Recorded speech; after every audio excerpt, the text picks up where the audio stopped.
बिस्मिल्लाहिर्रहमानिर्रहीम। काफिर पूछेंगे अजाब से कैसे बचें। तफहीमुल कुरान जिल्द चहारुम सफ़ा 397। सूरह मोमिन आयात 10-11। इन्नल्लज़ीना कफ़रू युनादौना लमक़्तुल्लाहि अकबर मिन मक़्तिकुम इज़ तुदऔना इलल ईमानि फतकफ़ुरून क़ालू रब्बना अमत्तना स्नतैनि व अहयैतना स्नतैनि फ़अतरफ़ना बिज़ुनूबिना फ़हल इला ख़ुरूजिम मिन सबील ज़ालिकुम बिअन्नहु इज़ा दुइयल्लाहु वहदहु कफ़रतुम व इन युशरक बिही तुअमिनु वल हुक्मु लिल्लाहिल अलिय्यिल कबीर। जिन लोगों ने कुफ्र किया है क़यामत के रोज़ उनको पुकार कर कहा जाएगा, आज तुम्हें जितना शदीद गुस्सा अपने ऊपर आ रहा है, अल्लाह तुम पर उससे ज़्यादा गज़बनाक उस वक्त होता था जब तुम्हें ईमान की तरफ बुलाया जाता था और तुम कुफ्र करते थे। वो कहेंगे, ए हमारे रब, तूने वाकई हमें 2 दफ़ा मौत और 2 दफ़ा ज़िंदगी दे दी। अब हम अपने कसूरों का एतराफ़ करते हैं। क्या अब यहाँ से निकलने की भी कोई सबील है? जवाब मिलेगा, ये हालत जिसमें तुम मुब्तला हो इस वजह से है कि जब अकेले अल्लाह की तरफ बुलाया जाता था तो तुम मानने से इनकार कर देते थे, और जब उसके साथ दूसरों को मिलाया जाता तो तुम मान लेते थे। अब फैसला अल्लाह बुजुर्ग बरतर के हाथ है।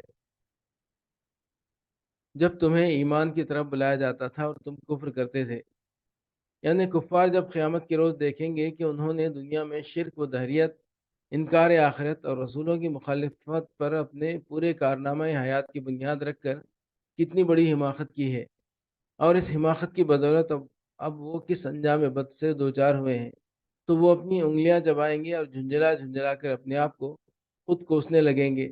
उस वक्त फरिश्ते उनसे पुकार कर कहेंगे कि आज तो तुम्हें अपने ऊपर बड़ा गुस्सा आ रहा है, मगर कल जब तुम्हें इस अंजाम से बचाने के लिए अल्लाह ताला के अंबिया और दूसरे नेक लोग राह रास्त की तरफ दावत देते थे और तुम उनकी दावत को ठुकराते थे, उस वक्त अल्लाह ताला का गज़ब उससे ज़्यादा तुम पर भड़कता था। ऐ रब, तूने वाकई हमें 2 दफ़ा मौत और 2 दफ़ा ज़िंदगी दे दी। 2 दफ़ा मौत और 2 दफ़ा ज़िंदगी से मुराद वही चीज़ है जिसका जिक्र सूरह बकरा आयत 28 में किया गया है कि तुम खुदा के साथ कैसे कुफ्र करते हो।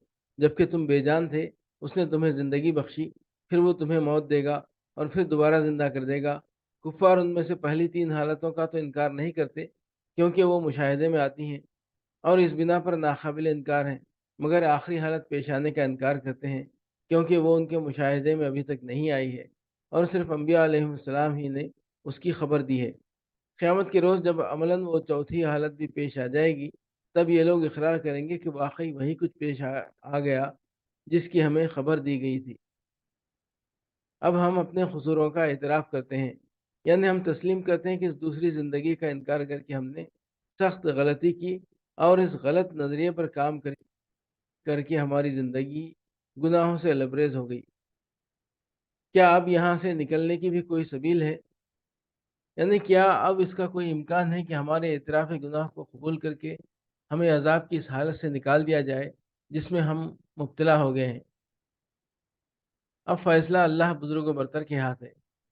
यानी फ़ैसला अब उसी अकेले खुदा के हाथ में है जिसकी खुदाई पर तुम राज़ी न थे, और उन दूसरों का फ़ैसले में कोई दखल नहीं है जिन्हें खुदाई के इख्तियारात में हिस्सेदार करार देने पर तुम्हें बड़ा इसरार था। इस मुकाम को समझने के लिए सूरह ज़ुमर आयत 45 और उसका हाशिया 64 भी निगाह में रहना चाहिए। इस फ़िक्रे में आप ये मफ़हूम भी शामिल है कि अब इस अज़ाब की हालत से तुम्हारे निकलने की कोई सबील नहीं है, क्योंकि तुमने सिर्फ आखिरत ही का इनकार नहीं किया था, बल्कि अपने खालिक व परवरदिगार से तुमको चिढ़ थी और उसके साथ दूसरों को मिलाए बगैर तुम्हें चैन ना आता था।